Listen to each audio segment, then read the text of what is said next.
What is up, guys? Welcome back to the channel. If it's your first time stopping in, don't forget to go down below and hit that subscribe button. And if you enjoyed today's video, give it a thumbs up. I would really appreciate it.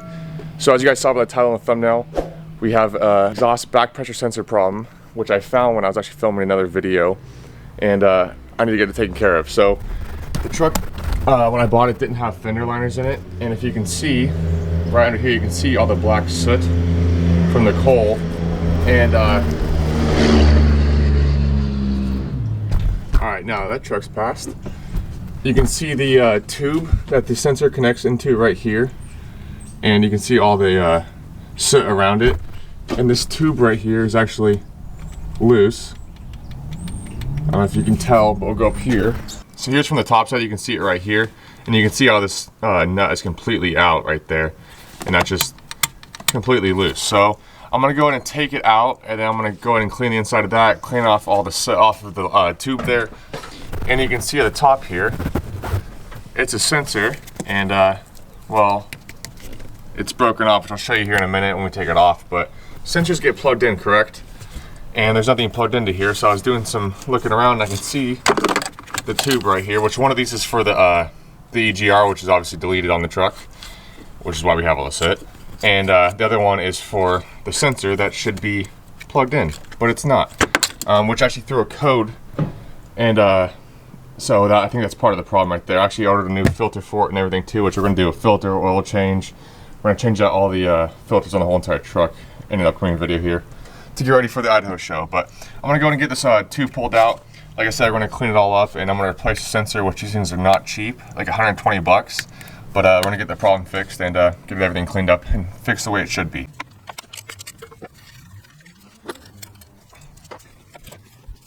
Alright, so we got to pull it out of the truck. Pretty simple. Here's the tube, and you can see all the soot on it like I was showing you. And then here's the sensor that just got completely broke off. You actually see all the little electronic parts inside there. But yeah, that's interesting. I don't know how that broke off, but I'm going to get replacement for that. Like I said, it's 120 bucks. I just wanted to pull it apart to make sure nothing else is broken on it. But everything else looks good. Like I said, I'm going to clean off all that soot. Get a new sensor. I'll have to buy the right socket to put the sensor on, because you need like a special one because of how fat the head is on it. And this little tiny heat cover was on it as well. I'm not sure if it comes with the new sensor or if that was just on here, but I'm gonna run to Napa, pick up a new one, and then come back, get this cleaned up, and get it thrown back on the truck and make sure everything's good on it. 1 hour later. Alright, so I just got back from the auto parts store. I originally went to Napa because I called them and they said they had it in stock, but apparently the inventory was off, so I then went to O'Reilly's and got everything I needed. Here's the new sensor.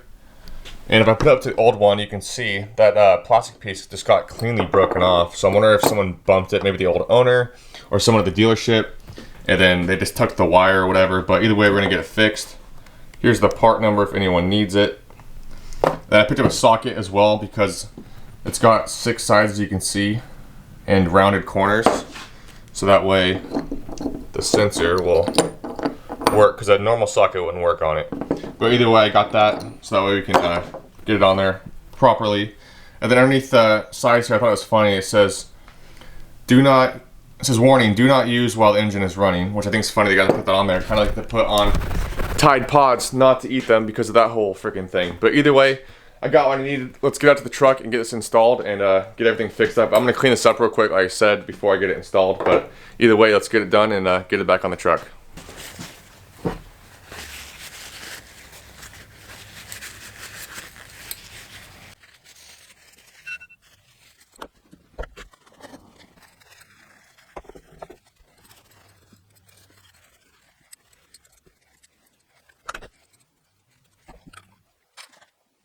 So it's got it all cleaned up, as you can see. Looks way better.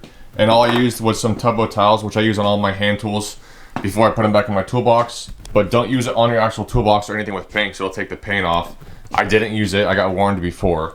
But anyways, got it all cleaned up. We're gonna go put it back in the truck. I'll put the bolt back in, and then we'll get the sensor replaced and get everything wrapped up.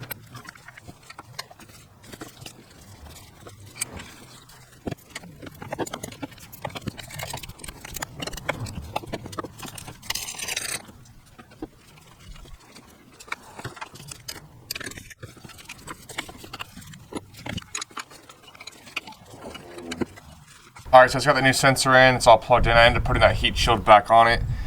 And then I took this bracket out, which is a bolt for on the exhaust manifold, and then one right here by the air filter.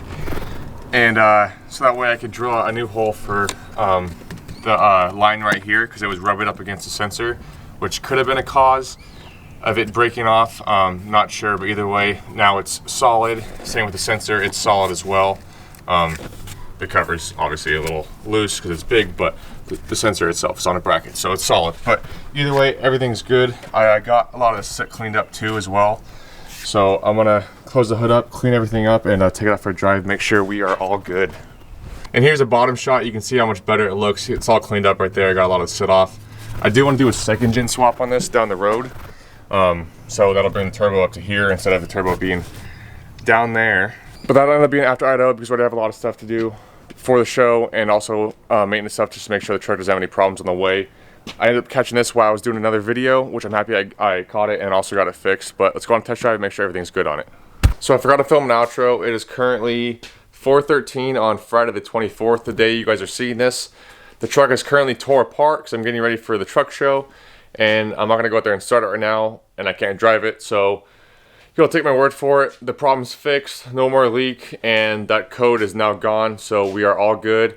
I'm happy I caught that when I did, because it would have been crappy to catch something like that on the way to the show and have to try to fix it or whatever. I'm just happy that we're getting the truck all squared away and everything fixed before we take off on the 6-hour drive to Idaho.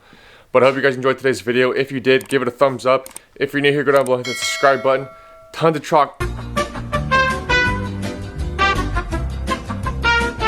of truck content coming. I am super tired because it's 4:14. I just got done filming another video. I filmed a video after work today. So I filmed 2 videos today. Wrapping up this one now. I'm exhausted, about to go to bed for an hour. And yeah, but anyways, like I said, tons of truck content coming.